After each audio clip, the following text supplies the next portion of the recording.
ನಮಸ್ಕಾರ ಎಲ್ರಿಗೂ.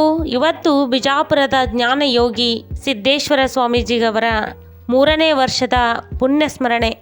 ಅಪ್ಪಾಜಿಯವರು ಸಾತ್ವಿಕ ಬದುಕನ್ನು ನಡೆಸಿದರು. ಸುದ್ದಿ ಬಯಸದೆ ಸಮಾಜವ ತಿದ್ದಿ ಸದ್ದಿಲ್ಲದೆ ಎದ್ದು ಹೋದ ಬಿಸಿಲು ನಾಡಿನ ಬರೆಗೆ ಈ ಸಂತ. ಯಾಕೆ ಈ ಮಾತನ್ನ ಹೇಳ್ತಾ ಇದ್ದೀನಿ ಅಂದ್ರೆ, ಅವರು ಒಂದು ದಿನಾನೂ ಸುದ್ದಿ ಬಯಸಲಿಲ್ಲ. ಮತ್ತೆ ಪ್ರಶಸ್ತಿ ಬಂದಿದ್ದನ್ನು ವಿನಮ್ರವಾಗಿ ತಿರಸ್ಕರಿಸಿದ ಸ್ವಾಮೀಜಿಯವರು 1 ರೂಪಾಯಿ ಕೂಡ ಭಕ್ತರು ಕೊಟ್ಟರು ಬಳಸ್ಕೊತಾ ಇರಲಿಲ್ಲ.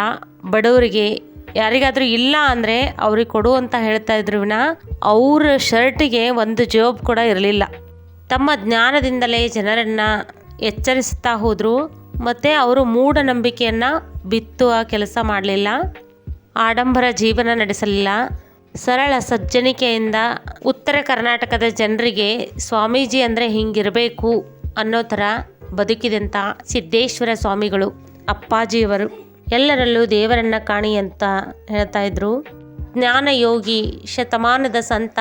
ಯಾವಾಗ ನೀನು ಎಲ್ಲರಲ್ಲೂ ದೇವರನ್ನು ಕಾಣಲು ಪ್ರಾರಂಭಿಸುತ್ತೀಯೋ ಆಗ ನೀನೇ ದೇವನಾಗಿ ಬೆಳೆಯುತ್ತೀಯ. ಶ್ರೀ ಸಿದ್ದೇಶ್ವರ ಸ್ವಾಮೀಜಿಯವರ ಪ್ರವಚನ ನಡೆದಿದೆ ಅಂದರೆ ಲಕ್ಷಾನುಗಟ್ಟಲೆ ಜನ ಸೇರ್ತಾ ಇದ್ರು. ಹಳ್ಳಿಯಿಂದ ಬೆಳಗ್ಗೆ 4 ಗಂಟೆನೇ ಬಿಡ್ತಾ ಇದ್ರು. 6 ಗಂಟೆಗೆಲ್ಲ ಪ್ರವಚನಕ್ಕೆ ನಾವು ಹಾಜರಿರಬೇಕು ಅಂತ. ಅಷ್ಟೊಂದು ಜನ ಇದ್ದರೂ ಕೂಡ ಅಪ್ಪಾಜಿಯವರು ಪ್ರವಚನ ಹೇಳುವಾಗ ಸೂಜಿ ಬಿದ್ದರೆ ಸಪ್ಪಳ ಆಗ್ತಾ ಇತ್ತಂತ. ಅಷ್ಟು ನಿಶಬ್ದವಾಗಿರ್ತಾ ಇತ್ತು.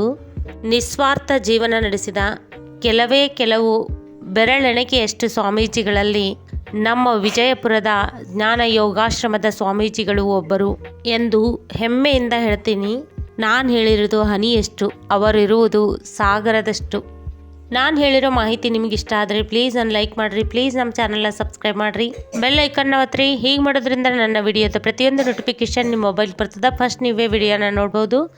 ಇದೇ ಥರ ಮತ್ತೊಂದು ವಿಡಿಯೋದೊಂದಿಗೆ ಮತ್ತೆ ಬಿಟ್ಟಿಗಮ್ರಿ. ಅಲ್ಲಿವರೆಗೂ ನೋಡ್ತಾ ಇರಿ ನಮ್ಮ ಚಾನಲ್ನ. ಧನ್ಯವಾದಗಳು ವಿಡಿಯೋ ನೋಡಿದ್ದಕ್ಕಾಗಿ.